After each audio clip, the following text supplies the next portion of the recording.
Welcome to a new edition of KAM Live.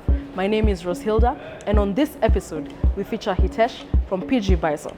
And what he's gonna tell us about is how PG Bison is working with SMEs for mutual beneficial growth. Don't miss out.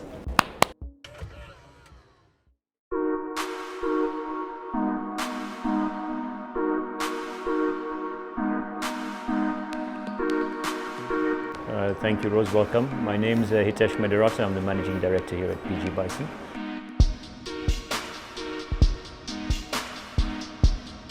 We established in 2002 and we've since then grown steadily. I think today you've walked around, you've seen the level of investments that we have today and what we're doing right now. When we set up the company, we found it very hard to break into the market. Using wood-based panel products, reconstituted timber, it was not new, it was a new concept. Everyone was used to using solid wood timber and other forms of materials, and we are trying to break into this market space. And we realized that if you can't work the material on a site, then how are you going to sell it? We looked at channels to market. We have contractors, we have furniture manufacturers, and then we have this group of SMEs who have been probably our fastest growing segment and our channel to market. And how we developed this was probably starting with a training and development program. And we trained 600 of them, 600 plus. And today we feel that when we look at the number of groups that we work with, we have about 70 active SMEs that work with us almost on a weekly basis. And that has been the channel to market, and that's sort of our linkage with them. They probably represent today close to 40% of the business that we do. Kitambo hatukuwa tuna draw, tulikuwa tunaenda tu site, tunakatakata, tunapanga. We used to cut, alafu tunapanga. But when PG Bison came in, walituonyesha you can actually draw a kitchen, execute it, given the cutting list, alafu upatiwe parts za kitchen. So kitu utakwenda na kufanya kwa site, it's only to assemble. Yeah.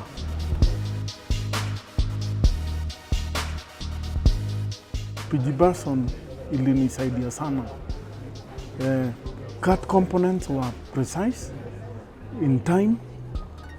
Time ilikuwa less kidogo than before. Before unajua, we used to take time a lot cutting the boards on site. Will take a lot of time. Precision pia itakuwa mbaya. But with PG Bison now, you'll get your components cut, only you to assemble.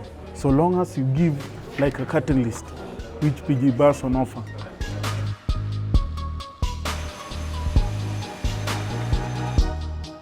An SME comes in here, traditionally he's working alongside an end user, so a homeowner. Typically yourself, if you want to renovate, you want to build a kitchen, you want to do something, you want to build some form of cabinetry, you'll have an idea.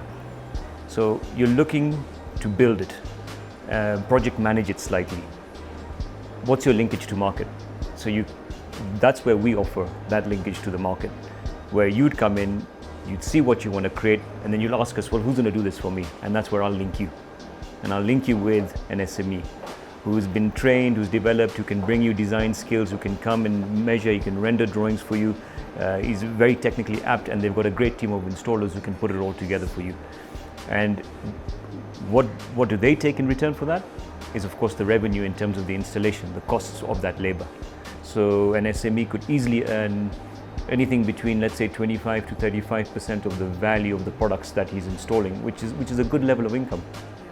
I've seen some of our long-term SMEs grow from doing individual homes, 1-2 houses, and some of them are now doing projects in excess of 100 units.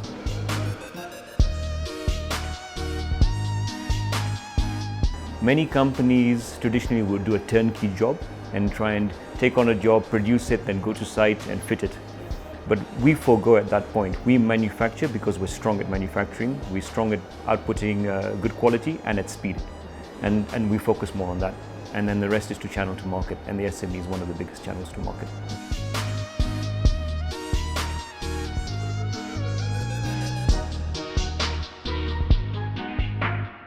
The drive behind the SME strategy purely comes from when we defined our strategy. What are we strong at? We're strong at taking our products and adding value to them. We don't have the strengths, the on-site capabilities and the strengths. And if we wanted to really exponentially hit the market, we wouldn't be able to capably manage and project manage hundreds of sites at one go. I think that would have been a fundamental flaw in the strategy, to think that you could do it all.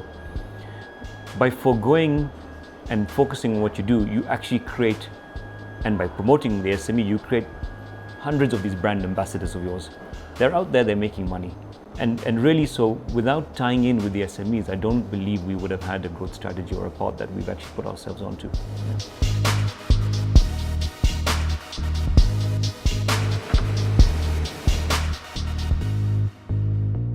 The ban on logging has had some huge commercial impacts. I think immediately, not even I think, we saw it immediately overnight, the price of timber started to escalate to a point where I think at its highest it got to double its price. Now what does that do for the value chain in totality?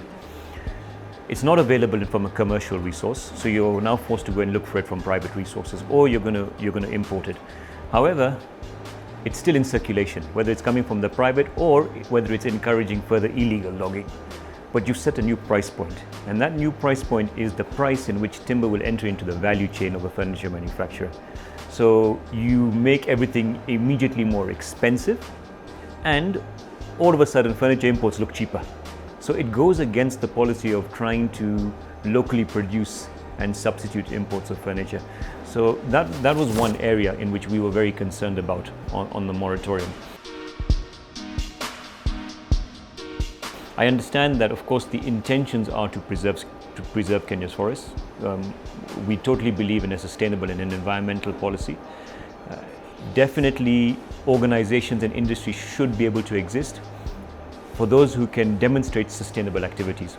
You can't also be irresponsible when you've been given some allocation to timber, then to not take care of it by replanting it and sustainably managing the area in which you were given. From our point of view, we've ensured that we have an environmentally friendly product from many aspects. We've been working with it for many years. All the timber that comes in our products, it comes from either sustainably managed forests, FSC certified forests, or post-industrial waste. So we don't contribute to any degradation of any African forest. And that's something that we hold strong, we're very proud of.